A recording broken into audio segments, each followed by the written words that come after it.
Okay, it is winter, and I'm out here in a little bit of fog. Our targets are down there. You can see them. I can't see in that screen. I think you can see in that board.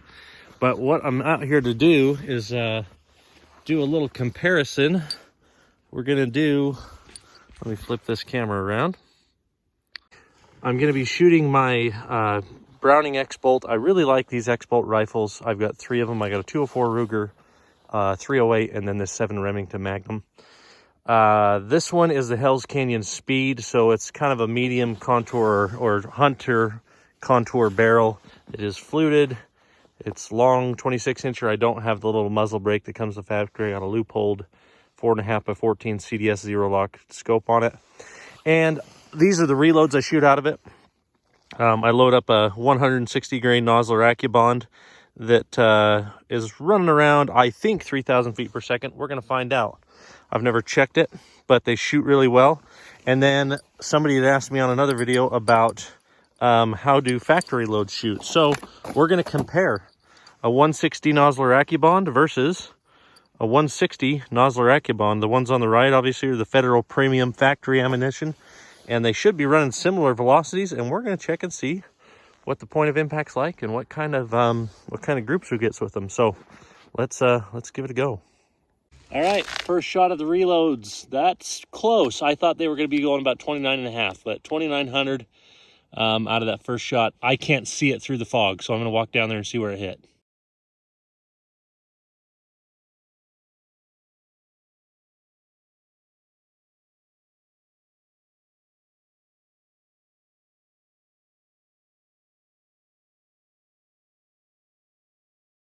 Okay, so this is a shot with the Federal Premium.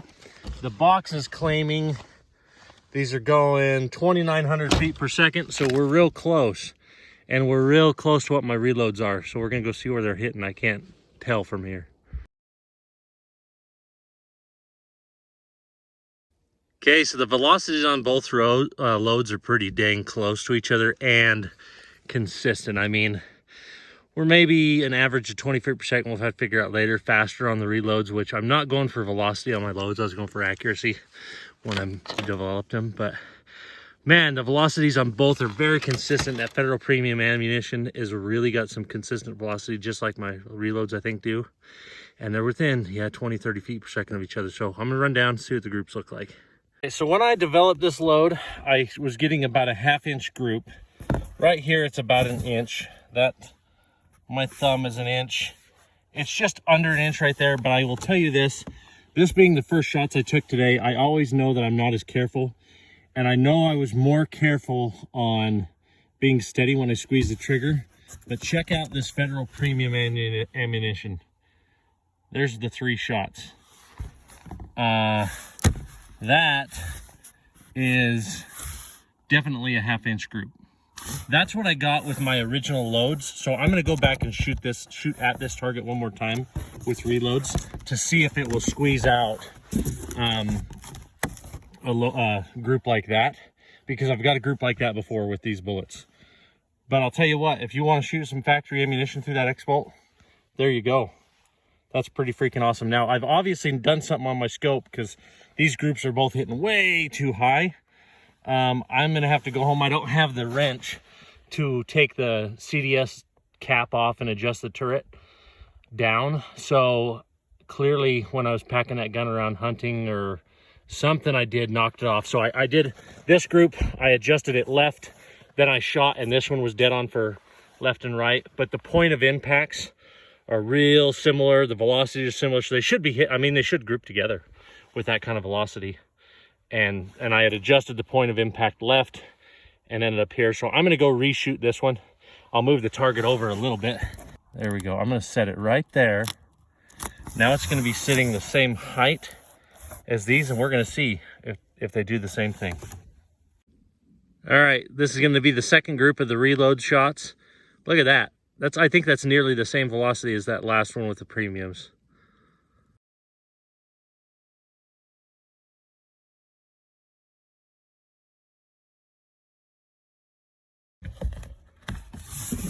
All right, so the winner of the day is going to be the Federal Premiums. I mean, good night. Look at that. So this is reloads, this is reloads. If we use my thumb as a quick gauge, it's about right at the end of that thumbnail, about an inch. So that's just shy of an inch center to center, because if I cover that, you're just shy of an inch there, and right there you're just right at an inch. So today the reloads were 7/8 to 1 inch group, and the Federal premiums are, I'll bet you that's 1/2 inches, because if it's 24 and 24, I mean, yeah, that's going to be center to center. That's going to be a 1/2 inch. So you certainly can't go wrong shooting that Federal premium ammunition out of this gun, at least. That's phenomenal. I don't know if I've ever shot factory ammo that did that well, but I've been reloading for a few years now and not even trying to shoot factory loads. At first it started because I thought it'd be cheaper. Then it just turned into fun. Today, the factory loads win. I mean, I've got a 1/2 inch group before with these things.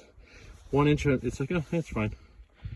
1 inch is fine. But I have shot a 1/2 inch group before with those when I was developing them. I haven't shot this gun much. I think that's probably 1, 2, 3, 4, 5, 6, 7, 9. That probably makes 40 rounds total through this gun since I've owned it. But there you go. So here's one thought. As you can see, there's a lot more jump. The only difference is obviously the cantilever is on the factory ammunition. The loads don't come with those on the bullets. You can get them with that, but these ones do not. Outside of the cantilever and having nickel plating, really the significant difference on these is the seating depth of the bullet. I may have to go back since my velocities are so similar. I know that could potentially change them a little, but I may have to go back and seat this to the same depth as that and try it, because wow, I don't know how I can beat those factory rounds. I mean, I've got 4 or 5 boxes of these I bought just to have them, because I think nickel plated brass is pretty. But wow, I don't know if you can beat that, dude. That's a factory rifle. I haven't done a thing to it, you know. I haven't done anything to it. I haven't even tried to be like meticulous about barrel break-in. I didn't even dick with that. I just kind of shot the gun and swapped it after I was done shooting it. You know, I'm gonna say one thing: this trigger on this X-bolt breaks clean as can be. Like, it is crisp, it is clean. There's no take up, there's no creep. It's just crack gone. Every one of those shots was kind of like a, oh, well, there it was. And just kind of a surprise. I mean, these are, I love these things. I love the look of these X-bolts. I love that shorter angle of the bolt throw. I like that little gold-plated trigger. I love the fluted barrel. I like all my X-bolts. I really do. And as that one just showed, I mean, we're going to get a measurement when I get back and have a tape measure, but I'm certain that was a 1/2 inch group. So here's another one real quick. This is one of my other X-bolts. This one's the 204 Ruger. It's my little coyote killer. I had to send it back to him. Both of these rifles, in fact, even the 308, I bought the 308 used. It had just had the Duratouch stock replaced. This one, I got it out after having it for 6 or 7 years. And I think I had gun oil that I'd left, like wiped the gun down, and I'd got gun oil all over the stock. And 6, 7 months go by of it just sitting there. Coyote sees him, comes around, and it was really sticky. I mean, picked up fibers on towels. Sent it back to Browning. They sent me back the gun with a brand new stock. I think they replaced the trigger, because I'm like 99% sure this gun used to have a gold trigger, and it came back with this silver one, which was a little bit of a bummer. I liked the look of the other one, but it is what it is. Maybe it always had that. Maybe I'm wrong. But they gave it a new stock, and I put the scope back on, so now I'm going to sight it in. But yeah, there's one of my other X-bolts. We'll see how it does. So I just was thinking, one thing I really like, that 7 mag recoil on it doesn't feel any different than the 308. I would say the 308 feels a little sharper, and my 280 Remington feels a little sharper. All three of them I've got 160 to 165, so the 2.7mm, this 280 Remington, and the 7 mag, I shoot the 160 Accubonds out of both. At some point I might develop a 140 grain load for the 280 just to give it a flatter trajectory, but I've shot stuff with the, okay, good. I'm just sighting in the 204 Ruger. It's ready to kill coyotes again. We are 1.5 inches high at 100. All right. Anyway,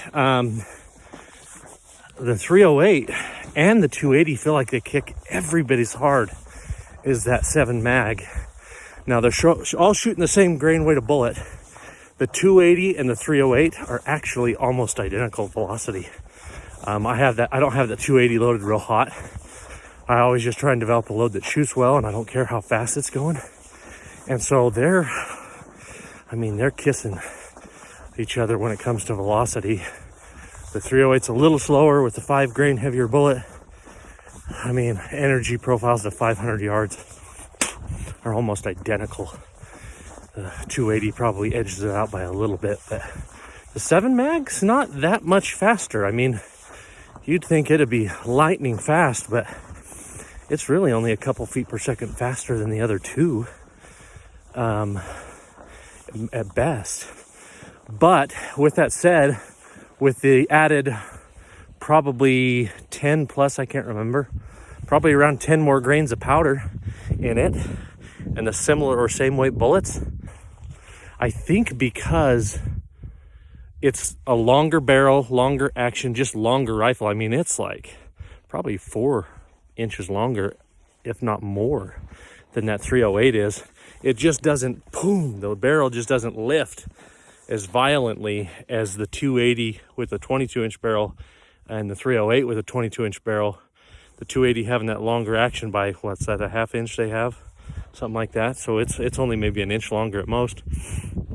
But that longer gun seems to reduce recoil just in its nature. A little bit of weight, a little bit of length goes a long ways, and they seriously feel, the 280 feels like it kicks the worst because it's got the worst recoil pad. But the 308 and 7 mag, honestly, I think in the same package, like they're both X bolts, they feel like they recoil the same.